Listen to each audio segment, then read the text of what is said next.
Hello साथियों, नमस्कार सभी को।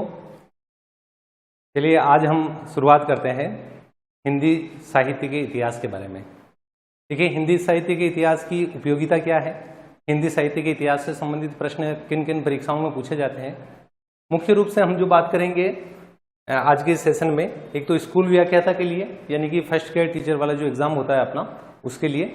एक वरिष्ठ अध्यापक यानी कि सेकंड ग्रेड जो हिंदी सब्जेक्ट से तैयारी करते हैं उनके लिए। बाकी इसके अलावा हम बात करें तो अगर किसी ने एमए कर रखा है हिंदी विषय में तो उसके लिए भी ये उपयोगी है, यानी कि वो अगर नेट जेआरएफ का एग्जाम देता है तो नेट जेआरएफ एग्जाम में भी इसके काफ़ी सारे प्रश्न जो है वो आते हैं, लगभग इसी का होता है। कुछ स्पेसिफिक कुछ रचनाएं होती है तो उनके प्रश्न भी आते हैं।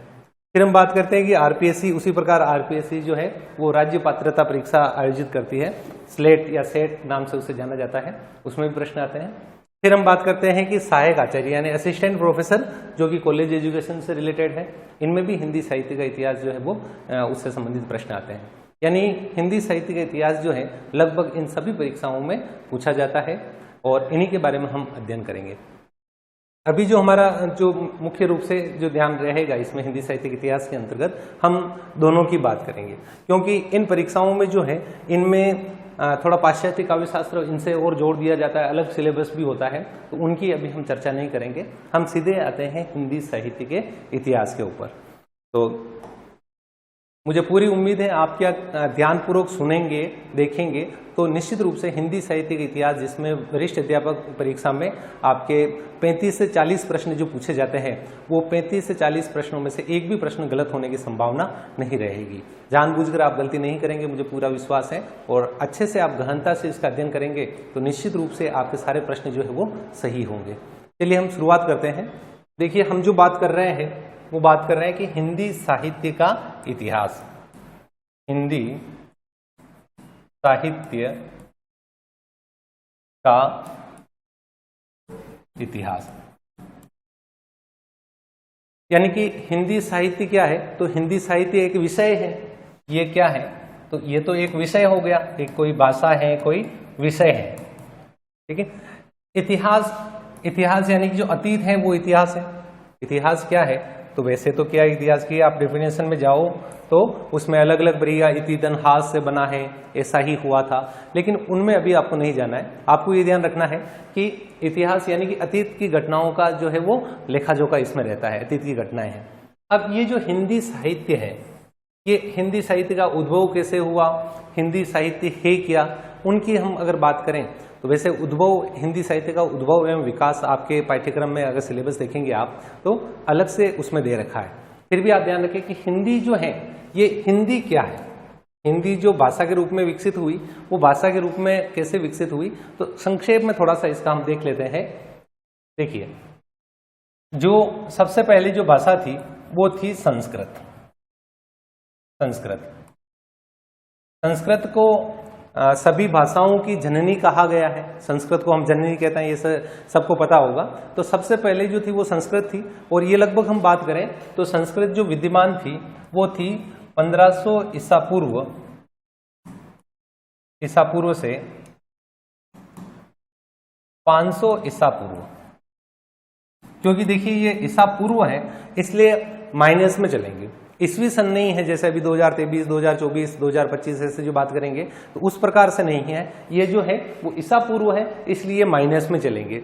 ये जो संस्कृत है उस समय विद्यमान थी, और ये अपने दो स्वरूपों में थी। एक तो थी वैदिक संस्कृत,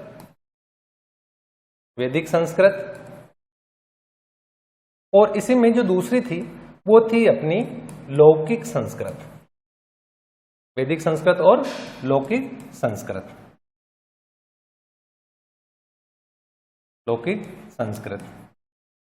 वैदिक और लौकिक। अब इसमें भी यदि हम बात करें वैदिक और लौकिक की, यदि हम बात करें तो देखो, वैदिक यानी कि जिसमें वेदों की रचना की गई, वैदिक यानी वेद। अब वेदों की रचना जिसमें की गई वो वैदिक संस्कृत है, और जिसमें रामायण और महाभारत की रचना की गई। इन लौकिक संस्कृत की बात करें तो इसमें रामायण, महाभारत इनकी रचना की गई। आपने ये ध्यान रखना है कि सबसे पहले जो भाषा है, सबसे पहले भाषाओं की जो जननी है, वो जननी कौन सी है? तो संस्कृत है। ये ध्यान रखें कि कौन सी है, तो वो जो है वो अपने कौन सी है, तो आपको ध्यान रखना है कि ये जो है वो कौन सी है, तो संस्कृत है।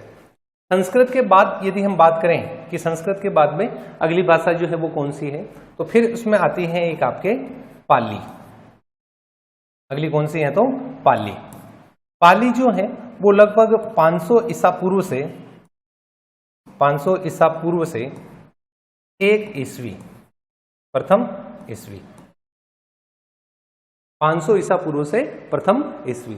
वैसे क्या होता है कि भाषा जो है वो एकदम से खत्म नहीं होती है कि बस आज जो है 99 ईस्वी है, 100 ईस्वी हो जाएगा, या फिर आज ये सन है कल से भाषा बदल जाएगी, ऐसा संभव नहीं है। भाषा का जो रूप है वो धीरे धीरे परिवर्तित होता है, क्षेत्र अनुसार परिवर्तित होता है। इसलिए कभी भी इस तरह से ये केवल सन आपको समझने के लिए बताया गया है, यूँ नहीं कि नहीं 500 नहीं 400 तक विद्यमान थी, 50 तक विद्यमान थी, इस तरह का कोई प्रश्न अपने दिमाग में नहीं सहेजना है। देखिए पाली है। अब ये जो पाली है, इस पाली में, इस पाली भाषा में अलग अलग ग्रंथों की रचना हुई थी। तो पाली जो मुख्य रूप से जो संबंधित थी वो थी अपने बौद्धों से, यानी इसमें जो है वो अपने बौद्ध साहित्य जो है, बौद्ध साहित्य लिखे गए। बौद्ध यानी कि बौद्ध धर्म से संबंधित है। अब कभी आ जाए कि त्रिपिटकों की रचना जो है वो किस में हुई है, तो देखो संस्कृत है, उसके बाद में पाली है। तो यानी कि त्रिपिटक जो सूत पिटक, विनय पिटक, अभिधम्म पिटक, यानी जो त्रिपिटक हैं, त्रिपिटक, सूत पिटक, विनय पिटक, अभिधम्म पिटक, तो इनकी रचना जो है किस में हुई है, तो वो पाली में हुई है। और पाली जो है वो संस्कृत के बाद आती है, संस्कृत के बाद आती है, यानी कि 500 ईसा पूर्व से 1 ईस्वी। तो ये याद हो गया, संस्कृत है, संस्कृत के बाद में पाली है। फिर आगे देखिए इसमें हम, उसके बाद में आती है आपके प्राकृत।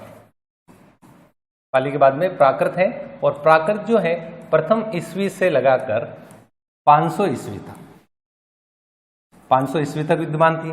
प्राकृत जो है इसमें जैन साहित्य रचे गए हैं, जैन साहित्य, यानी पहले हमने बौद्ध धर्म की बात की, उसमें त्रिपिटकों की रचना थी।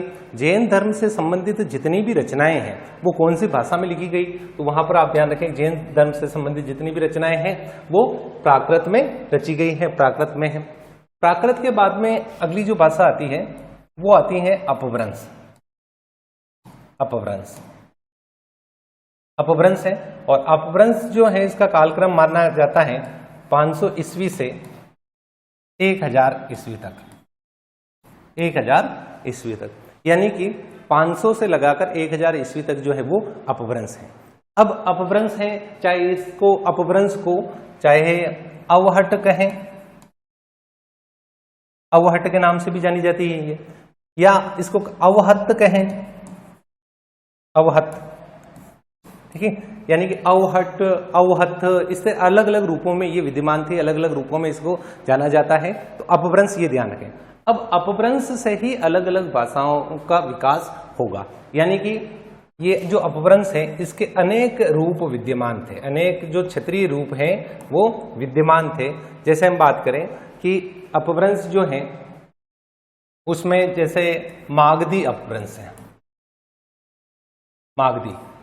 वैसे अपने हिंदी भाषा का उद्भव में विकास अलग से टॉपिक है, तो पूरा डिटेल में उसमें हम पढ़ेंगे कि कौन सी अपभ्रंश से कौन सी निकली है, कौन सी भाषा निकली है, कौन सी बोली निकली है, उस बोली में, उस बोली की क्या विशेषताएं हैं, वो बोली किस किस क्षेत्र में बोली जाती है। इस तरह की संपूर्ण जानकारी जो है वो हम हिंदी भाषा का उद्भव एवं विकास उसमें पढ़ेंगे। यहाँ पर केवल मैं साहित्य का इतिहास की जो हिंदी भाषा है उसकी केवल एक भूमिका बना रहा हूँ, तो यह आप ध्यान रखें। आप फिर भी ये जो है वो आपके लिए उपयोगी है। तो देखिए मागधी है, ये जो मागधी अपभ्रंश है, मागधी अपभ्रंश है,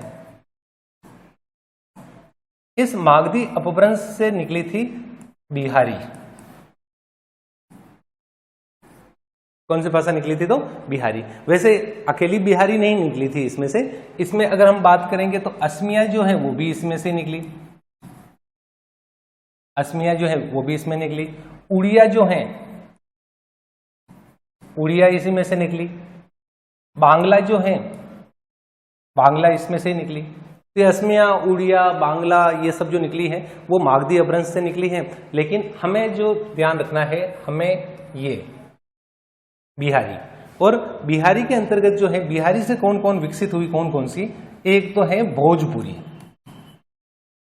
भोजपुरी, एक जो है मगही, मगही, और एक है मैथिली।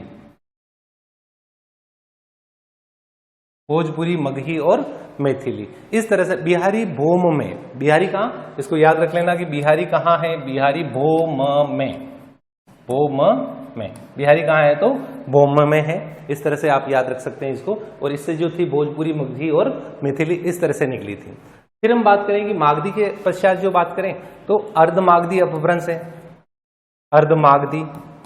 इसमें अभी हम सारे नहीं पढ़ेंगे, पेशाची हैं, खस हैं, ब्राचड़ हैं, सिंधी हैं, इस तरह से जो ब्राचड़ से सिंधी, इस तरह से सारे बात नहीं करेंगे हम। केवल इसमें मागधी, अर्धमागधी और शोरसेनी हमारे हिंदी तक जो आते हैं वही हम बात करेंगे, और उसके बाद में हम पूरा साहित्य की ओर मुड़ जाएंगे। तो देखिए अर्धमागधी है, अर्धमागधी जो है इससे कौन सी भाषा निकली? तो इससे निकली थी पूर्वी हिंदी, पूर्वी हिंदी। ध्यान रहे, ये पूछा जाता है कि मागधी अपभ्रंश से कौन सी निकली, अर्धमागधी से कौन सी निकली। क्योंकि हम ये सारा जो है हिंदी भाषा का उद्भव में विकास, उसमें हम वापस बढ़ेंगे, इसलिए यहाँ आपको याद रहे न रहे, थोड़ा बहुत जानकारी आपको रख लेनी है। याद रहे तो काफी अच्छी बात है, वैसे भी इतनी बार रिपीट करेंगे वैसे याद हो जाएगा। देखिए पूर्वी हिंदी है, पूर्वी हिंदी को आप ऐसे याद रख लेना, ABC, ABC, ABC, यानी कि इससे पूर्वी हिंदी से जो निकली थी, एक तो निकली थी अवधी, बी से कौन सा याद रखेंगे तो बघेली, अवधी, बघेली और छत्तीसगढ़ी, छत्तीसगढ़ी, अवधी, बघेली और छत्तीसगढ़ी। ये जो है ये किससे निकली है तो ये अर्धमागधी अपभ्रंश से निकली है, अवधी, बघेली और छत्तीसगढ़ी। फिर और आगे बढ़ते हैं इसी में, एक है शोरसेनी अपभ्रंश, शोरसेनी अपभ्रंश। ये जो शोरसेनी अपभ्रंश है, इस शोरसेनी अपभ्रंश से जो निकली है वो निकली है अपने पश्चिमी हिंदी, पश्चिमी हिंदी, राजस्थानी भी इसी से निकली है, राजस्थानी भी इसी से निकली है। लेकिन यहां हम जो बात करेंगे राजस्थानी या अन्य भाषाओं को छोड़ के, इसमें पश्चिमी हिंदी की। पश्चिमी हिंदी के अंतर्गत जो कौन कौन सी बोलियां आई हैं तो एक तो इसमें आती है खड़ी बोली, खड़ी बोली, एक है इसमें ब्रज, एक है बांगरू, बांगरू, एक है इसमें कन्नौजी,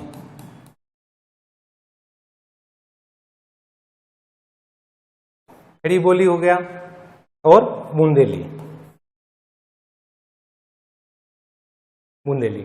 इस तरह से ये 5 जो बोलियां हैं वो किससे निकली है तो वो निकली है पश्चिमी हिंदी के अंतर्गत, उससे निकली है। पश्चिमी हिंदी कौन सी अपभ्रंश से विकसित हुई है तो पश्चिमी हिंदी विकसित हुई है अपने शोरसेनी अपभ्रंश से। अब देखिए अभी जो हम वर्तमान में जो स्वरूप बोलते हैं हिंदी का वो खड़ी बोली है। अभी हम जो वर्तमान में जो भी बातचीत करते हैं वो किससे आता है तो वो खड़ी बोली हिंदी का स्वरूप जो है वही हम इसमें बोलते हैं। तो आप ध्यान रखें कि अभी हिंदी का कौन सा क्षेत्रीय रूप जो है या हिंदी जो है वो कौन सी अभी बोली या भाषा के रूप में प्रयुक्त है, तो आपको खड़ी बोली याद रखना है। बाकी ये किससे विकसित हुई है तो पश्चिमी हिंदी से। पश्चिमी हिंदी किससे हुई तो शोरसेनी अपभ्रंश से। अब इसमें अलग अलग और अपभ्रंश हैं, लेकिन वो जब हम उद्भव एवं विकास पढ़ेंगे उसके अंतर्गत जो पढ़ेंगे, चाहे वो ब्राचड़ है, चाहे लहंदा है, वो पंजाबी है, वो किससे निकली है, ये सारी बातें जो है अभी हम यहाँ बात कर रहे थे ये खड़ी बोली है और लगभग जो है हम यही पढ़ेंगे। अब देखिए कैसे विकसित हुई, आप एक बार देखो इसको। सबसे पहले क्या थी, संस्कृत थी, और संस्कृत जो है उसमें कौन कौन सी थी, वैदिक संस्कृत, लौकिक संस्कृत। वैदिक संस्कृत में वेदों की रचना हुई, लौकिक संस्कृत में रामायण और महाभारत की रचना हुई। उसके बाद में कौन सी आई तो उसके बाद में पाली आई। पाली से जो है बौद्ध ग्रंथों की रचना की गई, त्रिपिटकों जो की रचना की गई, त्रिपिटक जो है वो इसी के अंतर्गत आते हैं, ठीक है, ये याद रख लो। फिर उसके बाद में जो है वो प्राकृत है, और प्राकृत जैन से संबंधित है। प्राकृत किससे संबंधित है तो जैन से संबंधित है, जैन साहित्य प्राकृत में लिखा गया, ऐसे याद रख लो। फिर इसमें आगे आते हैं कि अपभ्रंश है। अपभ्रंश के अलग अलग रूप विद्यमान है और अलग अलग रूप विद्यमान है, तो इसमें मागधी अपभ्रंश हमने पढ़ा, मागधी अपभ्रंश से बिहारी निकली है, अर्धमागधी से पूर्वी हिंदी निकली है, फिर इनके अलग अलग बिहारी भौम में, बिहारी कहाँ है तो भौम में। इसको आप क्या कि स्क्रीनशॉट लेकर जो है नोट भी कर लेना सारी चीजें, ये जो भी पढ़ाई जा रहा है आपको, ठीक है, ये जो भी बताया है ये आप नोट भी कर लेना, ठीक है। फिर मागधी और अर्धमागधी की बात की हमने, और उसके बाद में हमने बात की कि सौरसेनी अपभ्रंश है, और सौरसेनी अपभ्रंश जो है वो कैसे विकसित हुई है, वो सौरसेनी अपभ्रंश से जो विकसित हुई है वो कौन सी है तो पश्चिमी हिंदी है, और पश्चिमी हिंदी से कौन सी है तो खड़ी बोली, ब्रज, बांगरू, कन्नौजी, बुंदेली, ये किससे निकली है तो ये पश्चिमी से निकली है, ठीक है। तो ये भाषा के हम अगर बात करें तो एक बार देख लो आप कि सबसे पहले क्या है, सबसे पहले है संस्कृत, संस्कृत के बाद में क्या है, संस्कृत के बाद में है पाली, पाली के बाद में क्या है, पाली के बाद में है प्राकृत, प्राकृत के बाद में क्या है अपभ्रंश है, अपभ्रंश, अपभ्रंश के बाद में क्या है हिंदी है।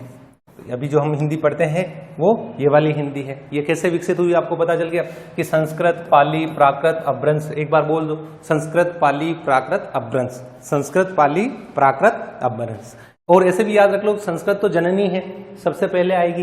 देखो ये कितने अक्षर है, ये 2 है, ये कितने हैं, ये 3 है, ये कितने हैं, ये 4 है। बाकी हिंदी तो आधुनिक है ही, ये वैसे ही याद रह जाएगा 2, 3, 4, क्योंकि परीक्षा में याद तो रहता है पर ये पाली पहले या प्राकृत पहले, इनका क्रम आता है, इनका जो है वो क्रम आता है, क्रम आता है। तो आप ध्यान रखना कि क्रम कैसे करेंगे कि 2, 3, 4, 2, 3, 4, यानी कि संस्कृत तो याद रहेगी आपको, फिर पाली 2 है, ठीक है, प्राकृत 3 है, अपभ्रंश जो है वो 4 है, उसके बाद में कौन सी हो गई हिंदी हो गई।